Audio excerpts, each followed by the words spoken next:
Hello future doctors. स्वागत है आपका हमारे YouTube channel private MBBS math में। जैसा कि आज मैं एक वीडियो लेके आया हूँ जो कि रिलेटेड कट ऑफ से रिलेटेड नहीं है, आपका कॉलेज से रिलेटेड नहीं है, बट आपका काउंसलिंग के पर्पज़ से बहुत इंपॉर्टेंट वीडियो है। आज हम बात करेंगे कि काउंसलिंग में होने वाली क्या क्या दिक्कतें होती हैं जो अभी आप फेस कर रहे हैं या आगे के प्रोसेस में फेस करेंगे, और उनको कैसे कैसे आप टैकल करेंगे। कौन कौन सी प्रॉब्लम्स आएंगी, उसको कैसे कैसे आपको टैकल करना है, चीज़ों को देखना है, कैसे कैसे हैंडल करना है। जैसा कि स्क्रीन पे देख पा रहे होंगे कि सबसे पहला है कि हम नीट यूजी को क्वालिफाई करें। नीट यूजी का क्वालिफिकेशन, ठीक है। आपके पास स्कोर कार्ड आ गया, आप अपेयर हुए नीट यूजी में, स्कोर कार्ड आपके पास आ गया। दूसरा है ऑनलाइन रजिस्ट्रेशन किया अब आपने, आपको कॉलेज लेना है। कॉलेज लेना है तो अब ऑफिशियल वेबसाइट पे जो है upneet.gov.in पे आपने रजिस्टर किया। ये सारी प्रोसेस आप कर चुके होंगे क्योंकि रजिस्ट्रेशन की डेट तो ख़त्म हो चुकी है।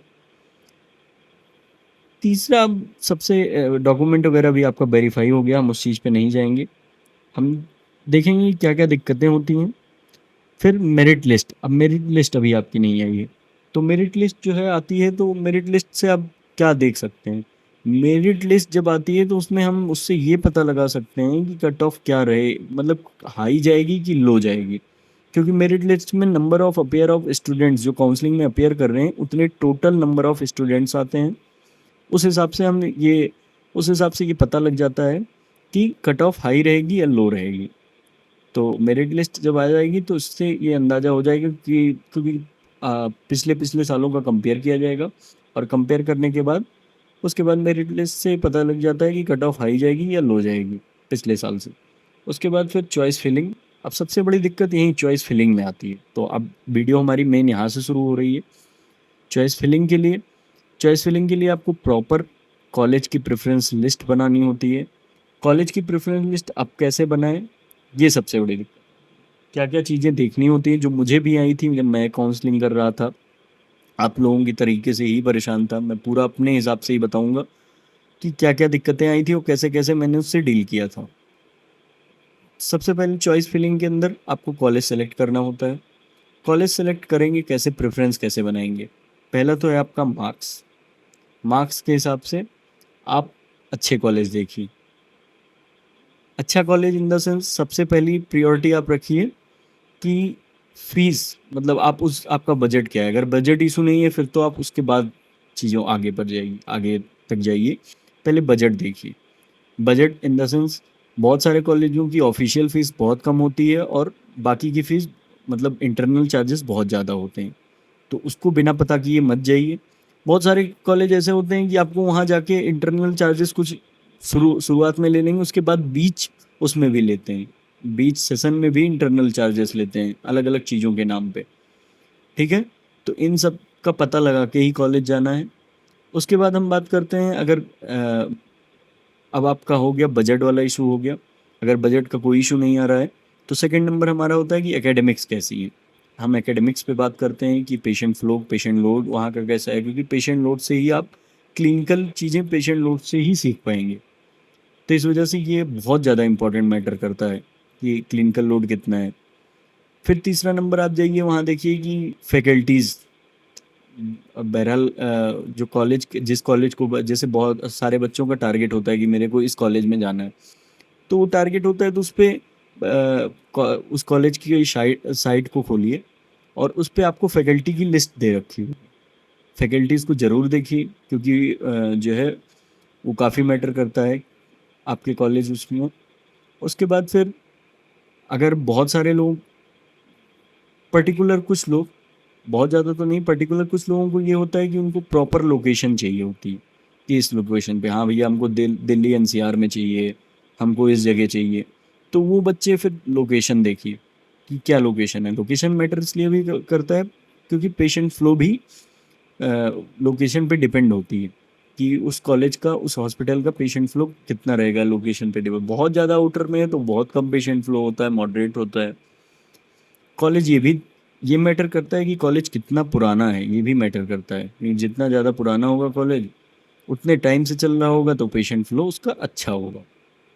तो ये सब देखने के बाद ही आप फिर अपने एक पर्टिकुलर कॉलेज को अपनी प्रेफ़रेंस में जो आपकी क्राइटेरिया को पूरा करते हों, उन्हीं को अपने प्रेफ़रेंस लिस्ट में सबसे ऊपर डालिए। सबसे पहला है बजट। मार्क्स तो मैंने पहले ही बता दिया था, मार्क्स आपके उस हिसाब से देख लीजिए। हमारी वीडियो अपलोड है कि क्या-क्या किस कॉलेज का क्या एक्सपेक्टेड कट ऑफ हो सकता है। उसके बीच में अगर आप अप्लाई कर रहे हैं, तो आप सबसे पहले देख लीजिए आपका बजट। बजट देखने के बाद आप ये देखिए कि जो है आप वहाँ की इंफ्रास्ट्रक्चर कैसा है, ये सब देख लीजिए। उसके बाद लोकेशन पे आप चले जाइए। तो बजट ज़्यादा मैटर करता है। आपको अभी लगता होगा कि नहीं, लेकिन बीच सेशन में जब आपसे पैसा मांगने लगेंगे तो वो पेरेंट्स पे बहुत ज़्यादा लोड आ जाता है। तो इस वजह से बजट, हिडन फीस वगैरह प्रॉपर पता करके ही जाइए। बाकी आप दिए गए व्हाट्सएप पर हमसे कनेक्ट कर सकते हैं और ये सब जानकारी हमसे ले सकते हैं। हिडन फीस की वगैरह की, इस सब की जानकारी हमसे ले सकते हैं। अब आपने चॉइस फिलिंग की प्रेफरेंस लिस्ट के हिसाब से बना ली। नहीं बनाने, अगर आपको इसमें भी प्रॉब्लम होती है तो हम आपकी प्रेफरेंस लिस्ट भी आपको बना के देंगे। चॉइस लॉक कर लिया। उसके बाद आपको सीट अलॉट होगी राउंड वाइज। राउंड 1 का जैसे अलॉटमेंट आया, आपको पर्टिकुलर कॉलेज मिल गया। अब आप बहुत सारे बच्चे मतलब प्रेफरेंस लिस्ट जो है उल्टा सीधा भर देते हैं। जिन कॉलेज को उनको नहीं चाहिए होता है उनको ऊपर भर देते हैं, जिनको जो चाहिए होता है वो नीचे भर देते हैं। अब वो चाहते हैं कि भाई मेरा चेंज हो जाए कॉलेज, तो उसके लिए आपको राउंड 2 में अपग्रेड करना पड़ेगा। उत्तर प्रदेश के अंदर ऐसा है कि राउंड 1 में जो है फ्री एग्जिट है, बट राउंड 2 के बाद जो कॉलेज आपको मिलेगा वो आपको लेना ही पड़ेगा। आप छोड़ेंगे तो आपका 2 लाख रुपए जो आपने सिक्योरिटी जमा कर चुके होंगे अब तक, वो चली जाएगी। तो सीट अलॉट हो गई आपको। तो उसको बाद रिजल्ट डिक्लेयर हुआ, आपने अलॉटमेंट लेटर ज्वाइन किया। उसके बाद फिर अगर आपको अपग्रेड करना है तो ठीक है, नहीं तो आप ट्यूशन फ़ीस जाके अपने नोडल सेंटर पे जो है पे करेंगे ट्यूशन फ़ीस। वो डीडी के थ्रू जमा होता है। डीडी जो है वो आपका नोटिस में आएगा, डीजीएमई के नाम पे डीडी बनती है। पहली फ़ीस जो होती है वो कॉलेज में नहीं सबमिट होती है। जो ट्यूशन फ़ीस होती है वो कॉलेज में नहीं सबमिट होती, वो डीडी के थ्रू आपकी डीजीएमई को जाती है। उसके बाद फिर बाकी चार्जेस जो होते हैं, जो सिक्योरिटी मनी है, ये सब बाकी सारे ट्यूशन फीस को छोड़ के बाकी मिसलेनियस और ये सब वहीं पे होते हैं कॉलेज में ही। बट ये आपको नोडल सेंटर पे ही पे करना पड़ेगा डीडी के थ्रू। उसके बाद रिपोर्ट करिए अपने कॉलेज को, रिपोर्टिंग जाना है। वहाँ भी आपका एक बार डॉक्यूमेंट वेरिफिकेशन होगा। आपका एडमिशन कन्फर्म हो गया। अब कन्फर्म हो गया, अब उसके बाद भी आपको बहुत सारी, ऐसा नहीं है कि अब कॉलेज मिल गया भैया आराम से हो गए। उसके बाद भी बहुत सारी चीज़ें, अब यहाँ से पेरेंट्स का काम ख़त्म होता है क्योंकि उन्होंने तो फीस दे दी। बच्चों का काम शुरू होता है, उनके ऊपर प्रेशर बढ़ता है। सबसे पहले जाएंगे आप तो बहुत सारी चीज़ों से डील करना पड़ता है। अ, जैसे शुरुआत में समझ में नहीं आता है, एक साथ इतना ज़्यादा लोड आ जाता है, जो है पढ़ाई का इतना ज़्यादा लोड आ जाता है।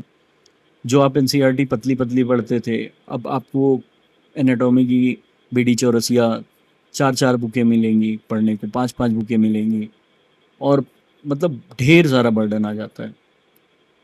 तो घबराना नहीं है, घबराने से नहीं होगा। अब आपने चुन लिया है, आपको डट के लगे रहना है।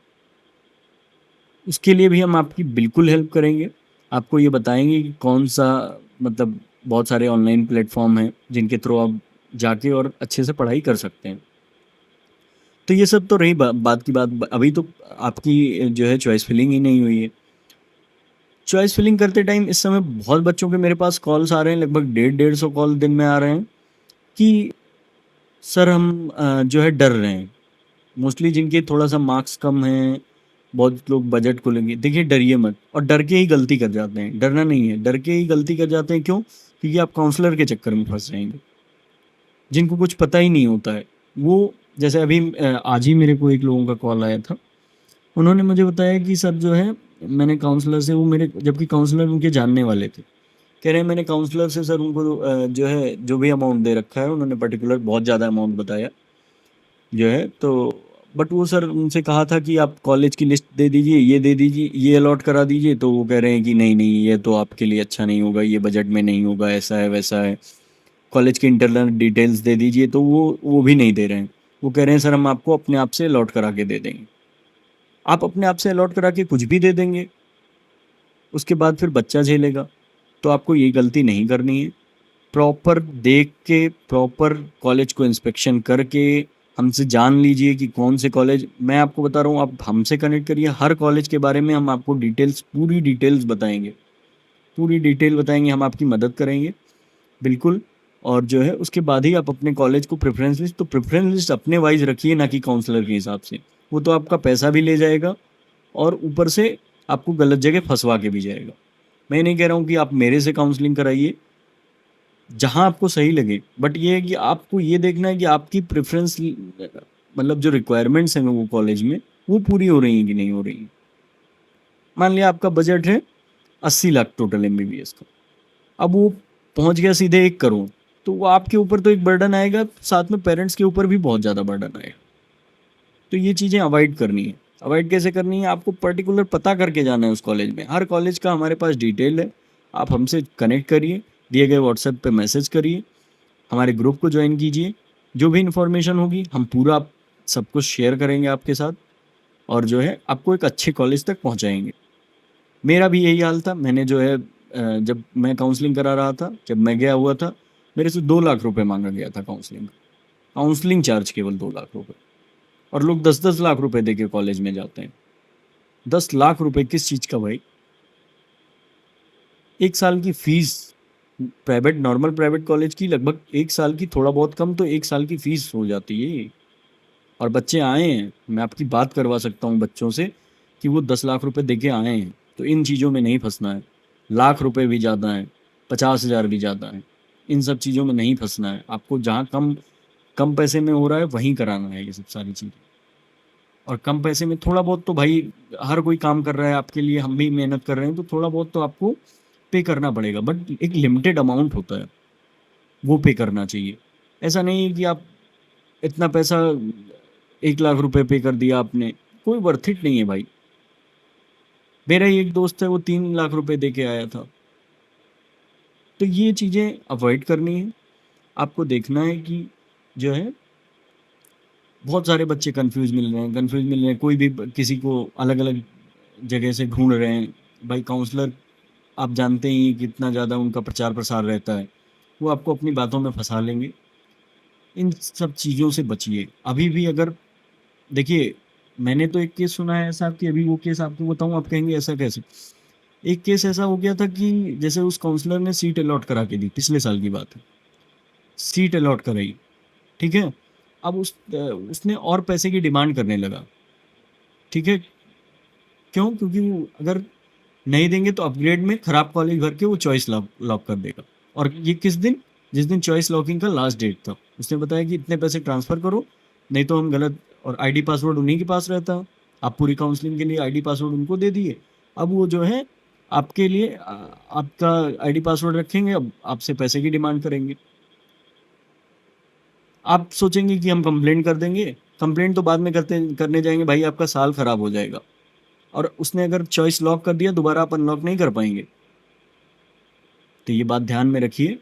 जो है काउंसलिंग में गलती, अब रजिस्ट्रेशन आप कर चुके हैं, चॉइस फिलिंग मेन स्टेप है इसका, इसमें गलती नहीं करनी है। इसमें प्रेफरेंस लिस्ट अच्छे से बनानी है। कैसे बनानी है, मैंने क्राइटेरिया बता दी है। अगर आपसे नहीं होता है तो बहुत कम पैसों में, बहुत कम पैसों में हम प्रेफरेंस लिस्ट बना के दे रहे हैं। बहुत कम पैसों में हम पूरी काउंसलिंग कर रहे हैं, आपसे वो नहीं हो पा रहा है तो हम पूरी काउंसलिंग आपसे कर रहे हैं। आपकी पूरी काउंसलिंग हम करेंगे। और वो कंपेरेटिवली आप कहीं भी पता कर लीजिएगा, बहुत कम पैसों में हो रहा है जो है। तो ये सब बातें ध्यान में रखिए। और बाकी जल्दी उत्तर प्रदेश की, जो हमारा फोकस रहा है उत्तर प्रदेश प्राइवेट वाला, ये जो है इसका जल्दी चॉइस फिलिंग का डेट आपके सामने होगा, क्योंकि एमसीसी लगातार एक्सटेंड कर रहा है। आज उसने फिर एक्सटेंड किया है, कल जो है, कल 5:30 बजे तक लास्ट वो है राउंड 1 के चॉइस लॉकिंग का। तो इसीलिए यूपी में भी अभी डेट नहीं आई है, डेट जल्दी ही आ जाएगी। और जल्दी ही आप लोगों को चॉइस फिल करने का, तो चॉइस फिल इससे पहले आप कनेक्ट करके हमसे जुड़ के और जान लीजिए कि कौन सा कॉलेज आपको लेना है, कौन सा कॉलेज नहीं लेना है। क्योंकि आपको 5.5 साल उस कॉलेज में काटने हैं। 5.5 साल बहुत बड़ा टाइम होता है। और जो है पूरा एकदम से आपको 5.5 साल, मतलब अब आप देख लीजिए कैसे आपको काटना है, कैसे रहना है, अच्छे से रहना है कि आपको हमेशा कोसना है कि कौन से कॉलेज में आ गया, ये है वो है। तो उसी कॉलेज में जाइए जिनमें आप की रिक्वायरमेंट्स पूरी हो रही हों। बहुत सारे कॉलेज बीच में आपसे पैसा लेने लगेंगे तो आप कुछ कर नहीं पाएंगे, आपको देना ही देना पड़ेगा। तो इसलिए पहले जान के जाइए, कॉलेज के बारे में जान के जाइए, फीस हिडन डिटेल्स जान के जाइए, उस कॉलेज की एकेडमिक्स कैसी है ये जान के जाइए, कितनी सप्ली आती है ये जान के जाइए। आप सोच रहे हैं कि कॉलेज के ईयरबैग लगा देते हैं, ईयरबैग लगा देंगे, आप क्या कर लेंगे उस समय? कोई कोई काउंसलर आपकी मदद करने नहीं आता है भाई। उसको जिस दिन आपने पैसा दे दिया उस दिन से वो रफू चक्कर हो जाता है, कोई मतलब नहीं है भाई आपसे। और लेकिन मैं आपको गारंटी देता हूँ, आप मेरे से काउंसलिंग कराइए या ना कराइए, लेकिन मैं आपको ये गारंटी देता हूँ कि मैं, आप जब जब मैसेज करेंगे throughout the college life, through as a good senior जो है, मैं आपके साथ हूँ, हमेशा आपके साथ हूँ, बिल्कुल आपकी मदद करूँगा। और इन्हीं सब चीज़ों को देख लीजिए भाई, उसी हिसाब से अपनी प्रेफरेंस लिस्ट बनाइएगा। अगर कोई दिक्कत आ रही है तो हमें, फिर मैं कह रहा हूँ, दोहरा रहा हूँ, दिए गए स्क्रीन पे जो नंबर चल रहा है इस पे आप व्हाट्सएप करिए, हमें कॉल करिए और अपने डाउट को क्लियर करिए। हमारे कॉलेज में ऑलरेडी जो है हमारे व्हाट्सएप ग्रुप है, डिस्क्रिप्शन में उसकी लिंक है, उसको ज्वाइन कीजिए। उसमें ऑलरेडी बहुत सारे बच्चे जुड़ चुके हैं, आप भी जुड़िए। उसमें बच्चों से डिस्कशन करिए, हमसे डिस्कशन करिए, हमारे एक्सपर्ट से डिस्कशन करिए। मैं भी एक प्राइवेट कॉलेज का स्टूडेंट हूँ, मेरे दोस्त जीएमसी में हैं, और इस जो हमारी टीम है प्राइवेट एमबीबीएस मैप की टीम है, इसमें 3 स्टूडेंट जो हैं वो प्राइवेट के हैं, 2 जीएमसी के स्टूडेंट हैं। तो हम आपको पूरी डिटेल देंगे, और अगर नेसेसरी हुआ तो उस कॉलेज के बच्चे से आपकी बात कराएंगे जो कॉलेज आपको लेना है। सब कुछ आपको पूरा सेटिस्फाई करके ही जो है वो कॉलेज हम दिलाएंगे। तो इस वजह से कोई दिक्कत होती है तो आप प्लीज़ हमसे कांटेक्ट करिए। बाकी कल से हम एक नई सीरीज़ शुरू कर रहे हैं, 2 कॉलेज को कंपेयर करेंगे जो आसपास के हैं। जैसे आसपास के इन द सेंस, जैसे आपको शारदा है और आपका राम मूर्ति, दोनों में से कौन सा कॉलेज लेना चाहिए। ऐसे ही हम बाकी कॉलेज को कंपेयर करके सीरीज़ शुरू करेंगे ताकि आपकी चॉइस फिलिंग जो है वो आसान हो, आप अपनी प्रेफरेंस लिस्ट अच्छे से बना पाएँ और एक अच्छे कॉलेज में जा पाएँ। तो अगर वीडियो अच्छी लगी है तो चैनल को हमारे सब्सक्राइब कर दीजिए, वीडियो को लाइक कर दीजिए। इसी के साथ थैंक यू सो मच।